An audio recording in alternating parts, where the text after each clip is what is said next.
Hello, and welcome to another episode of Reading Reddit with Amber. Happy Spooky Sunday! Today we're hopping on over to r/LetsNotMeet to find some creepy stories. I use creepy music in the background for these videos. Because the sound intensity level varies depending on whether you are listening with headphones or without, I have developed both a version that is best with headphones and a version that is best without. You are listening to the no headphones version. For the headphones version, click on the link in the description below. Our story today is Crazy Ron. Over the years, as a woman who has declined every proposal of marriage or conventional living arrangement, largely moving through life as a single female, I've gathered more tales of dangerous chance encounters than I can even rattle off in a day. Stalkings, a murderer that has never been apprehended, death threats, actual physical assaults. And I'm not especially defiant of common sense or rules to live by, i.e., don't walk alone after dark. I never open the door to strangers. I'm not chatty or inclined to give people I meet my phone number, even if they seem stable. Really, I'm just socially lazy. But my earliest memory of contact with a predator predates the invention of the internet, when I was just a child, living with my also very single mother. We had just moved into a large, white, American colonial-style home across the street from a daycare center. It was the nicest home we had lived in thus far, which says a lot because my mother was forever struggling to keep me clothed and fed, while my father pursued his dreams of being an artist and could afford to pay little in child support. But he did pay, without fail every month, and ultimately became a very successful painter and left me an impressive legacy. I'm very proud to be his daughter. I was excited because I had the entire downstairs level to serve as my own personal play palace, away from my chronically high-strung mother, and she was relieved to be directly across the street from reliable childcare. Perhaps the low rent had something to do with the fact that our neighbors to the right were Moonies, essentially members of a worldwide cult referred to as the Unification Movement. A group of them lived in an upscale home a stone's throw away with shuttered windows that never opened, and we almost never laid eyes on them. Never during the daytime. Never, ever. To our left was Ron. Ron was a middle-aged man, probably in his 40s, a little more than a decade older than my mother. I was 7 at the time and pretty observant and stoic for a child, so it didn't escape my notice that Ron was eccentric, peculiar, always wound up and kind of dopey at the same time.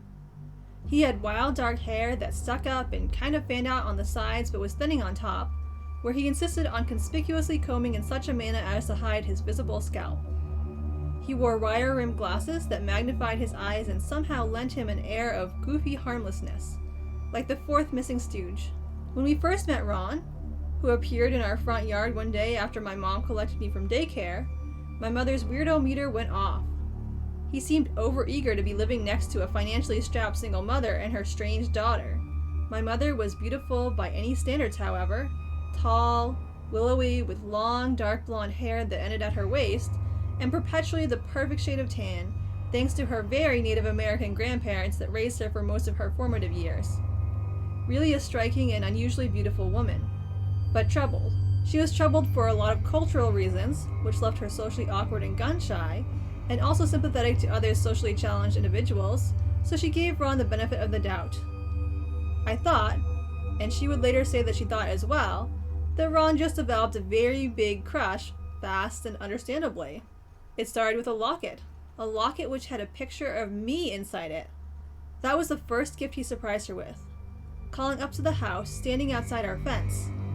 It looked like an antique to us, which Ron confirmed he came across at work, as he was an antiques dealer. My mother was deeply disturbed by the photo of me, which was obviously taken unbeknownst to anyone while I was playing in the backyard, and back then everything was done with 35mm film. No one had cell phones or home printers, even disposable cameras. We had Polaroid and 35mm, and this was 35mm, meaning there were likely other photos of me which had been developed sitting in his house.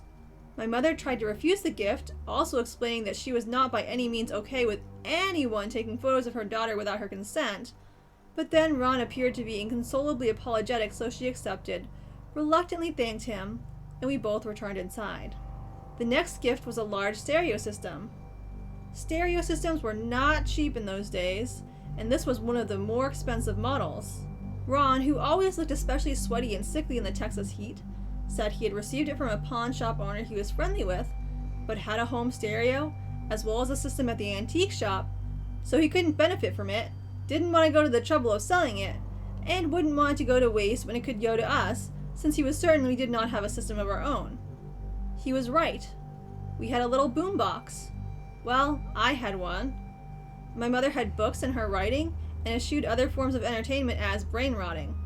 My mother refused the extravagant gift, but Ron begged her to take it for my sake, and finally she relented, incredibly uncomfortable. She said at least she could listen to Tina Turner, of whom she was quite the fan. However, she took Ron's suggestion and set up the system in my den downstairs.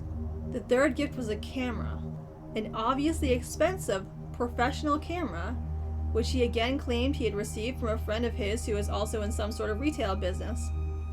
These items didn't look used in any way, and my mother really wanted the attention to stop at this point. She flatly refused the gift and drew her line in the sand. No more gifts. None. Period. She began to dread coming home from work, and I was no longer allowed to play in the yard. Despite the absence of gifts, Ron would still appear at the fence or catch my attention from the bottom window, and I would instinctively go get my mother, who would come down and firmly, but politely, tell him it was not a good time for visiting or neighborly chit-chat.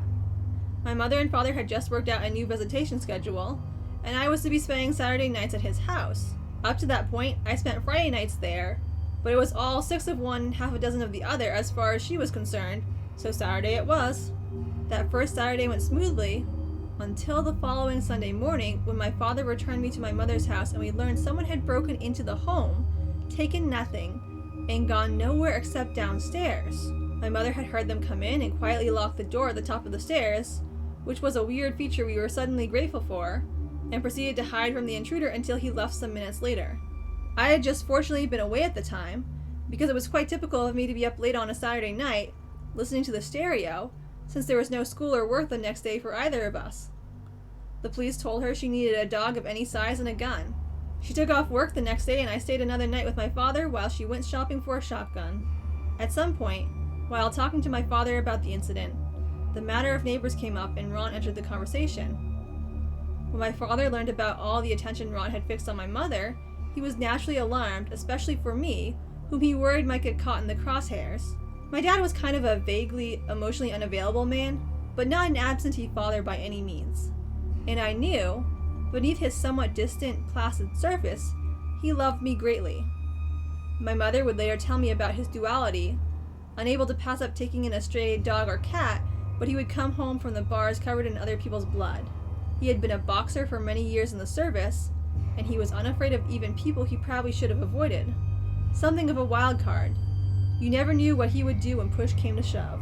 Some time went by, not a great deal, a week or two, and I began to notice Ron walking by my school often when we were at lunch recess. He'd stop and say hi, which no one seemed to notice. I didn't mention it to my parents, because I really didn't understand the true concept of child predators at that age, and because Ron never engaged me beyond saying hello or waving as he walked along the fence. It never occurred to me that anything untoward was happening. Finally, one day, he stopped at the fence and said, "I'm going to get some ice cream. It's so hot out." "Aren't you hot?" It was frickin' Houston, Texas. Even as a child, born and raised, I remember sweating in my shoes and speculating about the blistering temperature with my friends on the playground some days. Is it 120 degrees? 200 degrees? We didn't know, but we thought it was close and had overheard news reports of elderly people expiring from heat stroke. My father always spoke of melting into a puddle on the sidewalk, and it conjured images of grandmothers liquefying like candles into unidentifiable pools of wax on the concrete. So heck yes, I was freaking hot. I nodded. "I really wish I could take you to get some ice cream with me," he said, sticking his fingers through the high chain link fence. "Hey," he exclaimed as though he was suddenly brained with a brilliant idea. "You want to go get some ice cream with me?" That was a defining moment in my child's brain, when it became something other than simply the mind of a child. I understood then that Ron was not just Crazy Ron, as my parents had called him. He was sinister. His intentions were dark, darker than I could fathom. But I seemed to snap to that awareness too. Up to that point, we had been warned what adults who sought to hurt children would say to lure us away from safety. It was all over television commercials, billboards, pamphlets, Police and guest speakers visiting our school would recite the script of lines meant to tempt us with promises of pixie sticks and bubble gum. But they never told us what happened after that. What they would actually do after dropping the bait. And I didn't need to know. An uneasy feeling crept over me and I backed away from the fence, saying I needed to go. Recess was almost over. About an hour later, I was called into the principal's office. I was terrified and had never been called down to the office before, still a pretty well-behaved kid at this stage in my life. Once I walked in, I saw both my parents and my stomach dropped. My mother was visibly shaken and my father was pacing. I had only seen my father angry one time that I could recall, yet I knew in my gut that he was seething with anger in that moment. I knew I was really screwed if my mother and father had to leave their respective jobs to come deal with something I had done. For the life of me, I couldn't figure out what it had been though. I quickly learned that Ron had gone into the office, stating that he was my father. He was picking me up and we would be moving promptly to another state, so I wouldn't be returning. Luckily, my father was a very involved parent, and he was also friends with the artist's boyfriend of my teacher at the time. We often ran into them at the art supply store, and Miss Curie knew extremely well what my father looked like. When she received word that my father was there to whisk me away for good, she went straight to the office to learn more. The man standing before her was clearly not my father, and the staff's internal alarms were rung. The police had already taken Ron, and I'm not really sure what happened next, but I do know that at some point in the days that followed, Ron returned home briefly. Long enough for my father to find him. Unfortunately, my father is no longer living and he can't fill in the blanks at this part of the story, but I do remember he came straight to the house looking flustered, holding one hand in another and wincing. He did tell us that Ron wouldn't be living next door any longer, and if he ever saw a trace of him again, my father would kill him with his bare hands. He then took me to his house for several days, and when I returned home, Ron was gone and the police continued to move in and out of his house for the rest of the week. There were no stalking laws at the time in Texas, and even kidnapping was a fairly new concept to the law enforcement with limited protocols in place. It was the 80s. But what I have been able to piece together is that eventually the police were able to tie Ron to the break-in at my mother's house, where he had likely gone, clumsily planning to abduct me, and whatever they found in his house was enough to keep him behind bars.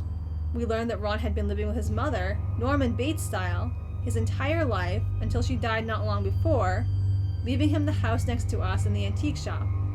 He was not a well-balanced, functional adult, and was likely psychosexually stunted for reasons I can never really know. The part that really makes me uneasy here is Ron's plan to move with me in tow. I couldn't imagine he was actually planning to abandon the home he owned. I don't know if he was simply being compulsive, thinking he would work out the kinks after he got me in his clutches, or if he already had some terrible plan to dispose of me and the evidence before I was officially declared missing. My mother purchased a German Shepherd, violating the terms of her lease, and we had to move to a garage apartment across town, so we never saw Ron again. Hopefully no one did outside of fellow prisoners, but I suspect he was eventually released back into society again at some point. But who knows? I doubt he's even alive in 2020. I suppose the most frightening aspect of this whole ordeal is not that he existed in the first place, but that my mother was never the target, only an obstacle. And all the flattery and attempts to infiltrate her life were simply the acts of a man trying to get around her to her child. I hope you enjoyed today's video. If you did, consider giving it a like or letting me know in the comments. Thanks for watching and have a great day.